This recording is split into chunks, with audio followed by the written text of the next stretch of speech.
경남 진주에서 발생한 스토킹 사건의 피의자에 대한 구속영장을 법원이 기각하자 여성단체 반발이 커지고 있습니다. 경찰은 긴급 점검 계획을 밝혔고 정부와 국회에서도 대책 마련에 나섰는데 실질적인 대책이 나올지 관심이 모아집니다. 박종혁 기자가 보도합니다. 밤늦은 시각 가스배관을 타고 여자친구 집에 침입한 뒤 폭행해 현장에서 붙잡힌 20대 남성 A씨. 법원은 A씨에 대한 구속영장을 기각했습니다.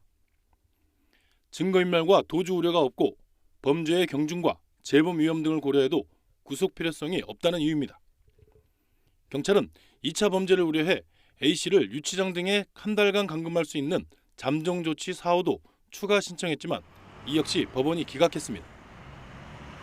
피해자는 현재 임시 거주지로 옮겼고 경찰의 신변 보호를 받고 있습니다. 피해자한테 스마트워치 지급한 거하고 피해자가 모르는 주거지로 지금 이동이 돼 있거든요. 퇴근할 때도 우리가 그 신변 보호를 해주고 있고 그래.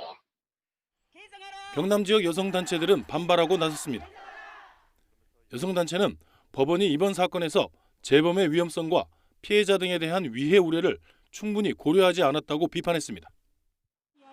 스토킹 범죄 처벌법이 시행된 이후 경찰이 구속영장을 신청한 370여 건 가운데 법원이 기각한 경우가 32.6%에 달하는 상황. 여성단체는 스토킹 범죄 구속 사유에 보복 우려를 적극 적용하라고 법원에 촉구했습니다.